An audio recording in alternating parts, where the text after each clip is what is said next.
नमस्ते।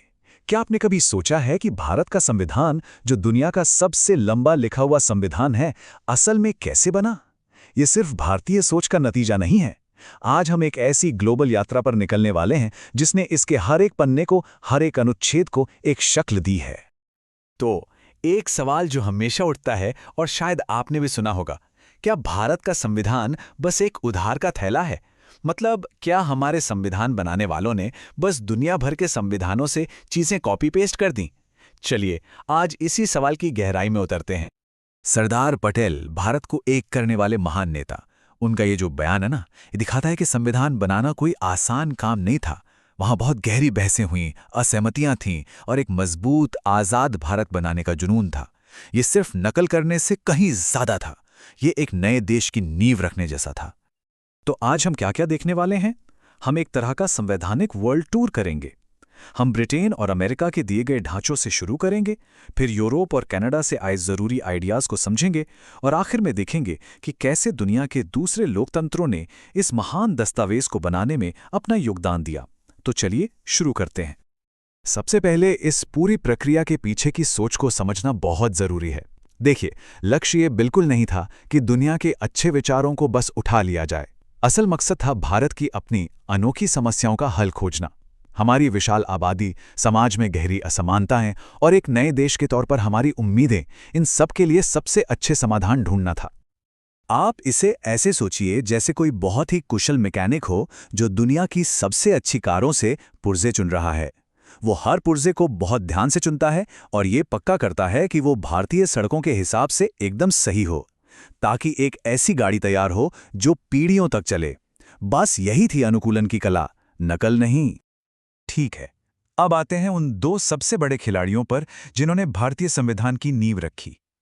एक तो ग्रेट ब्रिटेन, जिसने हम पर राज किया, और दूसरा संयुक्त राज्य अमेरिका, दुनिया का सबसे पुराना लोकतंत्र। ये बहुत दिलचस्प है। ब्रिटेन से हमें मिला संसदीय सरकार का मॉडल, मतलब सरकार चलेगी कैसे उसका पूरा सिस्टम, और अमेरिका से हमें मिला नागरिकों के मौलिक अधिकारों और न्यायपालिका की ताकत का ढांचा। तो एक ने हमें सरकार का इंजन दिया, तो दूसरे ने उस पर लगाने के लिए ब्रेक दिए। यहां एक बहुत ही दिलचस्प पैटर्न दिखता है ना? सरकार चलाने की जो रोज की मशीनरी है, जैसे हमारी पार्लियामेंट्री सिस्टम, कानून का राज, वो ज्यादातर ब्रिटिश मॉडल पर है। लेकिन नागरिकों की हिफाजत करने वाले और सरकार को हद में रखने वाले जो सबसे जरूरी सेफ्टी फीचर्स हैं, जैसे हमारे फंडामेंटल राइट्स और जुडिशियल रिव्यू, वो सीधे सीधे अमेरिकी संविधान से लिए गए हैं। यहाँ एक प्रमुख बिंदु है न्यायिक समीक्षा। ये एक बहुत ही शक्तिशाली विचार है जिसे हमने अमेरिका से लिया। सीधे शब्दों में कहें तो ये सुप्रीम कोर्ट को संविधान का सबसे बड़ा रक्षक बना देता है। अगर संसद कोई ऐसा कानून बना दे जो नागरिकों के मौलिक अधिकारों के खिलाफ हो, तो कोर्ट उसे रद्द कर सकती है।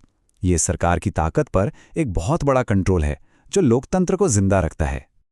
और ये देखिए एक बेहतरीन उदाहरण कि कैसे हमारे संविधान निर्माताओं ने अलग अलग विचारों को मिलाकर कुछ बेहतर बनाया। संविधान का अनुच्छेद 14 समानता की गारंटी देता है, लेकिन ये सिर्फ एक बात नहीं कहता। इसमें दो शक्तिशाली विचार शामिल हैं। पहला, ब्रिटिश विचार, कानून के सामने सब बराबर हैं, और दूसरा अमेरिकन विचार, कानून सबको बराबर सुरक्षा देगा। इन दोनों को मिलाकर भारतीय संविधान ने समानता का एक कई ज्यादा मजबूत और पूरा अधिकार बनाया। लेकिन संविधान बनाने वालों की नज़र सिर्फ ब्रिटेन और अमेरिका तक ही सीमित नहीं थी। उन्होंने जरूरी सामाजिक और ढांचागत चीजों को जोड़ने के लिए दुनिया के दूसरे देशों की तरफ भी देखा। आयरलैंड से हमें एक बहुत ही अनोखा कॉन्सेप्ट मिला, राज्य के नीति निदेशक तत्व या डीपीएसपी। देखिए, ये कानून की तरह कोर्ट में लागू नहीं किए जा सकते, लेकिन ये सरकार के लिए एक नैतिक रोड मैप की तरह हैं। ये सरकार को हमेशा याद दिलाते हैं कि उन्हें एक ऐसे समाज को बनाने की कोशिश करनी है जो न्यायपूर्ण हो, बराबर हो और मानवीय हो। ये हमारे संविधान की आत्मा का हिस्सा है। आयरलैंड से हमें राष्ट्रपति के चुनाव का तरीका भी मिला। वहीं कनाडा से हमने एक मजबूत केंद्र वाली संघीय व्यवस्था का विचार लिया। ये भारत की विशाल विविधता को देखते हुए बहुत जरूरी था। बनाने वालों को लगा कि देश को एक साथ जोड़े रखने के लिए एक मजबूत केंद्र का होना जरूरी है। और हाँ, फ्रांस की क्रांति से हमने स्वतंत्रता, समानता और बंधुत्व के महान आदर्शों को सीधे अपनी प्रस्तावना में शामिल किया। जर्मनी के वाइमर संविधान से हमें इमरजेंसी के दौरान कुछ अधिकारों को निलंबित करने का प्रावधान मिला। एक विवादास्पद लेकिन जरूरी प्रावधान। वहीं पूर्व सोवियत संघ ने हमें न सिर्फ सामाजिक और आर्थिक न्याय के आदर्श दिए, बल्कि नागरिकों के लिए मौलिक कर्तव्यों की अवधारणा भी दी। ये अधिकारों और जिम्मेदारियों के बीच एक संतुलन बनाता है। तो हमारी ये वैश्विक यात्रा लगभग पूरी हो चुकी है, लेकिन कुछ और बहुत ज़रूरी पड़ाव अभी बाकी हैं, जहां से हमारे संविधान को अंतिम रूप देने के लिए कुछ खास प्रक्रियाएं ली गईं। ये छोटी छोटी बातें असल में बहुत मायने रखती हैं। ऑस्ट्रेलिया से हमें समवर्ती सूची का आइडिया मिला, जिससे केंद्र और राज्य दोनों कुछ विषयवर कानून बना सकते हैं। जापान से विधि द्वारा स्थापित प्रक्रिया का जरूरी कॉन्सेप्ट मिला, और शायद सबसे जरूरी दक्षिण अफ्रीका से हमें संविधान में बदलाव करने की प्रक्रिया मिली, जिससे ये पक्का हो गया कि हमारा संविधान एक जिंदा सांस लेता हुआ दस्तावेज बना रहेगा। ये स्लाइड एक बहुत जरूरी बात दिखाती है। हमारा संविधान पत्थर की लकीर नहीं है। मौलिक कर्तव्यों को ही देख लीजिए। ये यूएसएसआर से प्रेरित थे, लेकिन शुरू में संविधान का हिस्सा नहीं थे। इन्हें 1976 में जोड़ा गया और फिर 2002 में एक और कर्तव्य जोड़ा गया।